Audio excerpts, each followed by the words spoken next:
Hello friends, आज हम पढ़ेंगे case study community health nursing viral hepatitis. अगर आप चाहते हैं कि केस स्टडी किसी और डिसीज़ को लेकर बनाए तो जहाँ पे मैंने अपना टॉपिक का नाम लिखा है वायरल हेपेटाइटिस, वहाँ पे आप अपने टॉपिक का नाम लिख सकते हैं। फर्स्ट ऑफ ऑल, जब हम केस स्टडी बनाते हैं तो हमें सबसे पहले बायोडाटा ऑफ माई पेशेंट मतलब केयर प्लान बनाना होता है। यहाँ केयर प्लान बनाने के लिए सबसे पहले आपके पास पेशेंट की इन्फॉर्मेशन होना चाहिए। आप पेशेंट का जो डाटा कलेक्ट किए होते हैं उसको यहाँ पे फुलफ़िल करना है। जहाँ पे मैंने अपना डायग्नोसिस लिखा है, तो यहाँ पे अगर आप चाहते हैं कि आप किसी और डिसीज़ को लेकर बनाएं तो यहाँ पे आप अपनी डिसीज़ का नाम लिखेंगे। देन मैंने यहाँ पे मीनिंग ऑफ डायग्नोसिस लिखा है, तो यहाँ पे आप अपने डायग्नोसिस की मीनिंग लिखेंगे। देन चीफ कंप्लेंट का मतलब होता है कि पेशेंट की जो कंप्लेंट होगी यहाँ पे आप वो लिखेंगे। Then present, past health history, then past surgical history. Past surgical history का मतलब होता है कि पास्ट में जो सर्जरी हुई हो। जैसे कि मेरे पेशेंट को पास्ट में सर्जरी नहीं हुई है तो मैंने नहीं लिखी। अदरवाइज अगर आपके पेशेंट को हो रही है तो आप यहाँ पर लिखेंगे। देन अगर आपके पेशेंट को प्रेजेंट में भी कोई सर्जरी हो रही है तो यहाँ पे आप न्यू हेडिंग डाल के लिखेंगे present surgical history. Then family history and family tree. Family history में जब आप पेशेंट की जो हिस्ट्री कलेक्ट करोगे, पेशेंट की फैमिली में कितने मेंबर्स हैं आप यहाँ पे वो लिखेंगे। देन फैमिली ट्री में इम्पॉर्टेंट होता है ये फैमिली कीज़ में आप देख रहे होंगे ये फर्स्ट सिंबल जो होता है ये मेल के लिए है, सेकेंड सिंबल ये फीमेल के लिए है, देन ये सिंबल जो होता है ये मेल पेशेंट के लिए, इस सिंबल को हम फीमेल पेशेंट के लिए यूज़ करते हैं। देन ये सिंबल हम रिलेशन के लिए एंड ये सिंबल जो होता है डेथ के लिए यूज़ करते हैं। देन अब हम पढ़ेंगे socio economic history. Socio economic history का मीन्स होता है कि जो पेशेंट होते हैं, पेशेंट के जो फैमिली मेम्बर्स होते हैं, कितने लोग अर्न कर रहे हैं, तो यहाँ पे हम वो लिखेंगे। देन हाउस पैटर्न हम कम्युनिटी में बनाते हैं। हाउस पैटर्न में जब आप पेशेंट से जो हिस्ट्री कलेक्ट करते हो तो उस टाइम पे जो पेशेंट आपको अपने हाउस का जो पैटर्न बताएगा तो आप यहाँ पे वो बनाओगे। देन उसके बाद हम लिखेंगे nutritional history, then environmental history, then physical examination का मतलब होता है कि हेड टू टो एग्जामिनेशन करना पेशेंट को।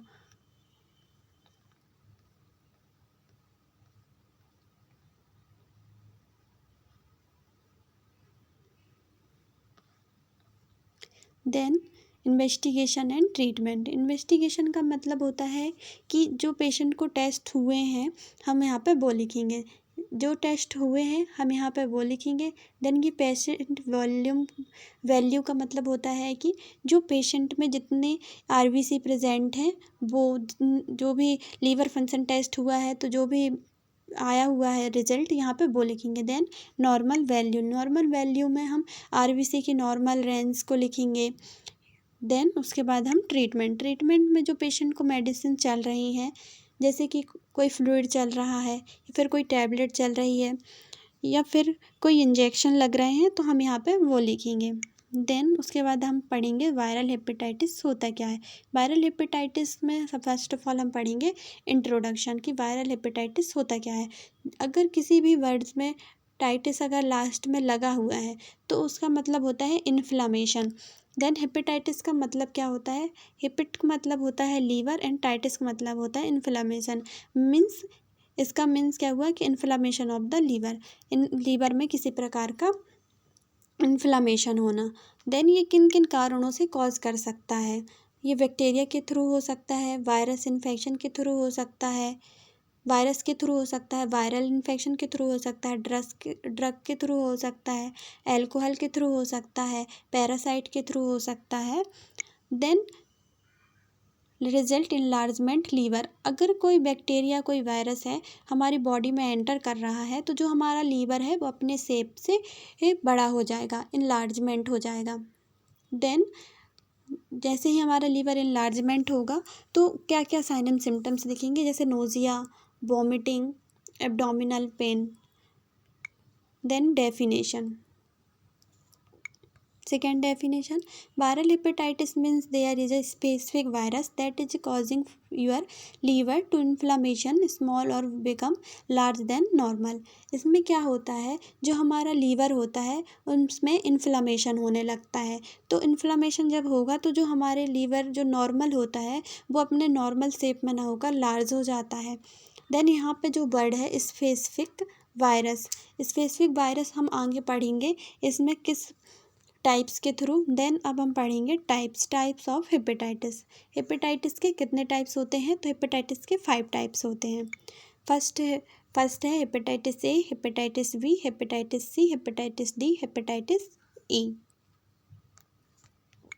जो hepatitis A, B, C, D and E है उनको अदर नाम से भी जाना जाता है। जैसे कि हेपेटाइटिस ए है उसको हम इन्फेक्शस हेपेटाइटिस और शॉर्ट इंक्यूबेशन हेपेटाइटिस और एपिडेमिक जॉइंटिस के नाम से भी जानते हैं। एपिडेमिक जॉइंटिस का मतलब क्या होता है, एपिडेमिक्स का मतलब क्या होता है, एपिडेमिक का मतलब होता है ऐसी डिसीज़ जो शॉर्ट टाइम के लिए होती हैं, तो हम उसको बोलते हैं epidemic disease. Then hepatitis B को सीरम हेपेटाइटिस के नाम से भी जाना जाता है। हेपेटाइटिस सी को non A non B hepatitis और पोस्ट ट्रांसफ्यूज़न हेपेटाइटिस के नाम से भी जाना जाता है।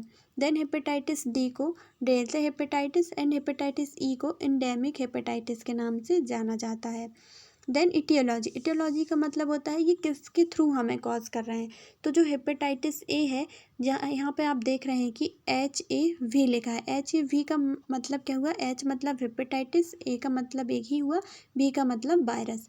तो इसका मतलब क्या हुआ, hepatitis A virus. Hepatitis A virus जो होता है वो RNA वायरस के थ्रू फैलता है। RNA वायरस जो होता है लिविंग सेल्स में प्रेजेंट होता है।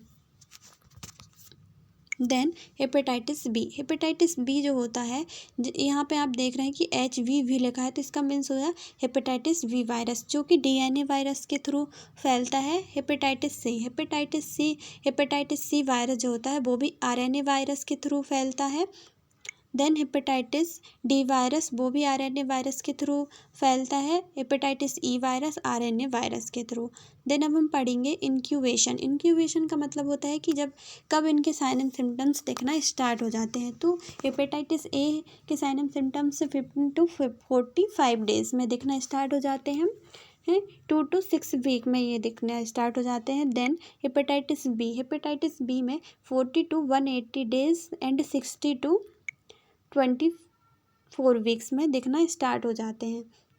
Then hepatitis C 5 to 10 weeks में दिखना स्टार्ट हो जाते हैं, 5 to 10 वीक्स में।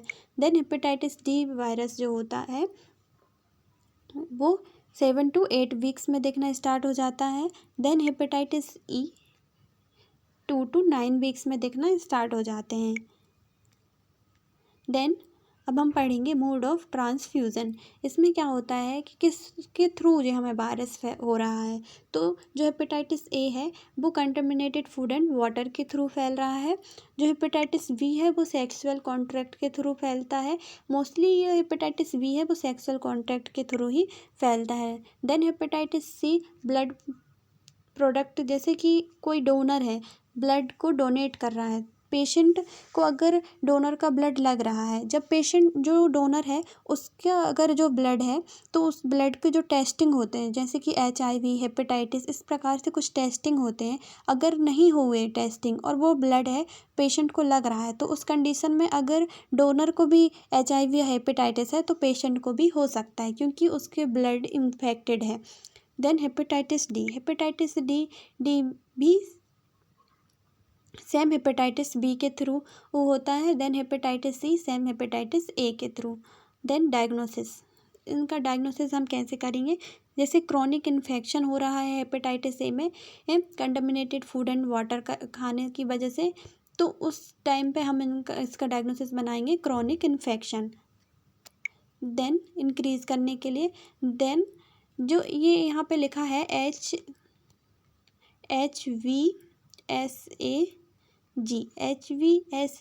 SAG का मतलब क्या होता है, हेपेटाइटिस सरफेस एंटीजन। जो हेपेटाइटिस होता है ये टेस्टिंग उसमें इसलिए होता है कि जो व्यक्ति होते हैं उनमें कितने एंटीजन प्रेजेंट हैं उनके ब्लड में, तो उसके लिए होता है। Then presence of HCV antibodies, ये कितनी एंटीबॉडीज़ प्रेजेंट हैं उसके लिए होता है। देन ये भी एंटीबॉडीज़ के लिए होता है। अंडर डेवलपमेंट, अंडर डेवलपमेंट का मतलब क्या होता है, अंडर डेवलपमेंट मतलब कि अभी प्रोसेस में चल रहा है इसका डेवलपमेंट, इसका डायग्नोसिस। देन वैक्सीनेशन, वैक्सीनेशन कराना। देन जो हेपेटाइटिस ए है उसकी वैक्सीनेशन कब होती है, 2 dose at 6 month interval, 6 month के अंदर में 2 डोज। देन हेपेटाइटिस बी के लिए कौन सी वैक्सीन है, हेपेटाइटिस बी वैक्सीन ही है। हेपेटाइटिस सी के लिए यहाँ पे कोई वैक्सीन नहीं है। देन अभी वैक्सीन नहीं बनी है। Then hepatitis D same as hepatitis B, hepatitis B vaccine. Then hepatitis E में अंडर डेवलपमेंट, मतलब अभी इसका डेवलपमेंट नहीं हुआ है, चल रहा है। देन अब हम पढ़ेंगे इंसिडेशन रेट। इंसिडेशन रेट का मतलब क्या होता है, इंसिडेशन रेट का मीन्स होता है कि कोई जैसे कि ये डिसीज़ है हेपेटाइटिस, तो कितने लोगों को इफ़ेक्ट कर रही है एंड कितने लोगों की डेथ हो रही है, तो हम इंसिडेशन रेट में ये देखते हैं। Then epidemiological trait, epidemiological trait हमको बनानी होती है, जैसे कि ये मैंने बनाई है यहाँ पे जो एजेंट है, एजेंट का मतलब होता है कि किसके थ्रू हो रहा है, जैसे DNA वायरस के थ्रू, ब्लड के थ्रू, RNA वायरस के थ्रू हो रहा है। देन होस्ट का मतलब होता है पीपल एजेड। देन इन्वायरमेंट किस इन्वायरमेंट के थ्रू हो रहा है, जैसे contaminated blood, contaminated water, blood transfusion के थ्रू हो रहा है। देन रिस्क फैक्टर में होता है कि किस किस के थ्रू हो रहा है, तो पुअर सैनिटेशन का मतलब होता है कि हाइजीन को मेंटेन करके नहीं रखना। Then lack of safe water, जैसे हम कंटामिनेटेड वाटर अगर पी रहे हैं तो उसके थ्रू भी होता है। Then use of recreational drugs का मतलब होता है ऐसी ड्रग जो, जैसे कोई लोग ड्रग्स लेते हैं तो उसके थ्रू भी हो सकता है ज़्यादातर। देन सेक्सुअल कॉन्टैक्ट के थ्रू भी होता है। Then travelling to area of high endemicity without being immunisation, जैसे कोई व्यक्ति है बिना इम्यूनाइजेशन के हाई एंडेमिक सिटी में ट्रेवल कर रहा है तो उसके थ्रू भी हो सकता है। जैसे मैंने बताया था कि एंडेमिसिटीज़ का मतलब क्या होता है, एंडेमिक का मतलब होता है ऐसी एरिया जहाँ पे जो डिसीज़ होती हैं लॉन्ग टाइम के लिए होती हैं और जिस एरिया में पुअर सैनिटेशन होता है, तो उसके थ्रू भी हो सकता है। देन कॉजेस में हमें 2 कॉलम बनाना है। जब हम केस स्टडी बनाते हैं तो जब हम कॉजेस लिखते हैं तो हमें 2 कॉलम बनाने होते हैं, in book and in patient. In book का मतलब होता है जो बुक्स में होते हैं, इन पेशेंट जो पेशेंट में दिखाई देते हैं। हैवी अल्कोहल यूज टॉक्सिन, जैसे कोई पेशेंट है ज़्यादा अल्कोहल ले रहा है तो उसके थ्रू भी हो सकता है। Hepatitis A B C D के थ्रू भी, जैसे हेपेटाइटिस A वायरस, जैसे हमने यहाँ पे पढ़ा कि DNA वायरस के थ्रू हो रहा है, तो अगर वो वायरस भी एंटर कर रहा है तो उसकी वजह से भी हमें कॉज कर सकता है। देन मेडिकेशन, अगर कोई व्यक्ति है ज़्यादा मेडिसिन ले रहा है तो उसकी वजह से भी हो सकता है। देन अब हम पढ़ेंगे पैथोफिजियोलॉजी में हम देखते हैं कि जो बैक्टीरिया, जो वायरस है वो हमारी बॉडी में एंटर करके हमारी बॉडी में किस तरह से इफ़ेक्ट कर रहा है। तो first of all due to aetiological factor मतलब होता है जो हमने रिस्क फैक्टर और कॉजेस पढ़े हैं, जैसे इन्फेक्शन हो गया, वायरस हो गया, बैक्टीरिया हो गए, पैरासाइट हो गए, इनके थ्रू जब कोई बैक्टीरिया हमारे बॉडी में एंटर करता है, जैसे कि यहाँ पे लिखा है एक्सपोजर ऑफ हेपेटाइटिस वायरस, जैसे हेपेटाइटिस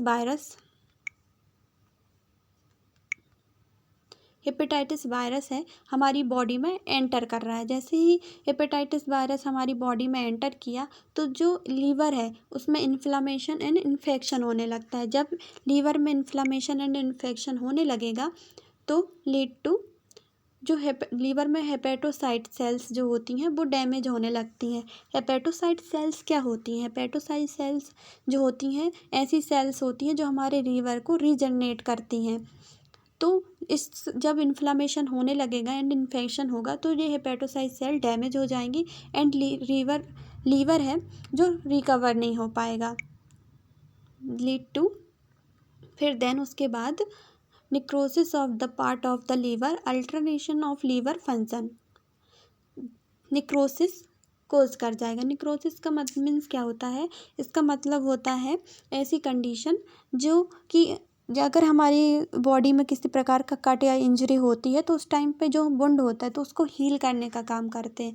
तो यहाँ पे जब हेपेटोसाइट सेल्स जो हैं डैमेज होने लगेंगी तो जो निक्रोसिस सेल्स होती हैं वो सही से अपना वर्क नहीं करेंगे, जिसकी वजह से जो लीवर का फंक्शन है वो अपने आप ही बंद हो जाएगा, देन डेथ हो जाएगी। फिर देन उसके बाद हम पढ़ेंगे sign and symptoms. Sign and symptoms का मतलब होता है कि जब अगर हेपेटाइटिस हो रहा है तो उस टाइम पे पेशेंट को कौन से साइन एंड सिम्टम्स दिखना स्टार्ट होंगे।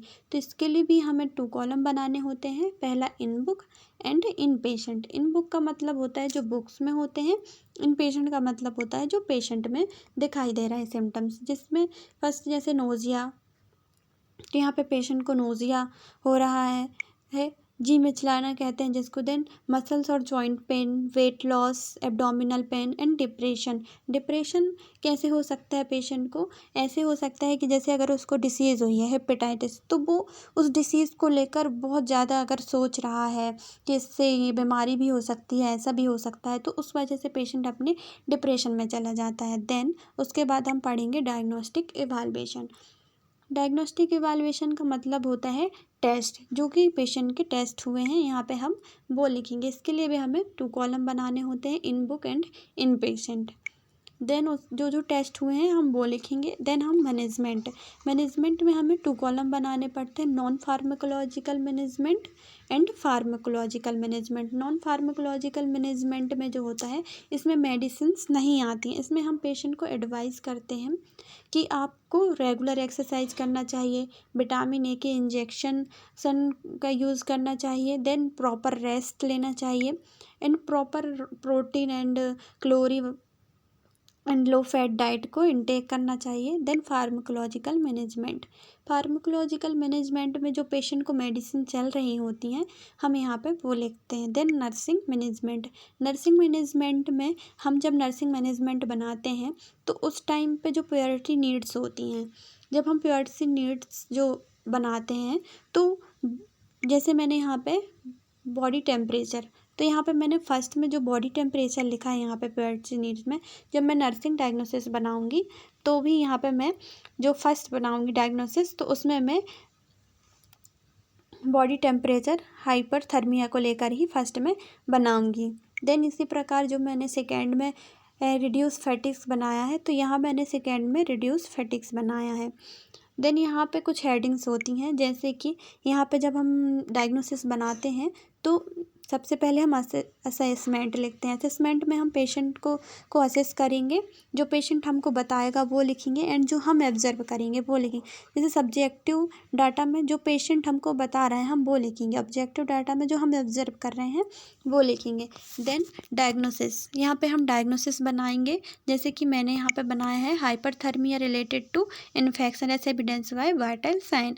देन गोल लिखेंगे, फिर इंटरवेंशन बनाएंगे, देन उसके बाद हम इम्प्लीमेंटेशन लिखेंगे, देन रैशनल, देन इवाल्युएशन।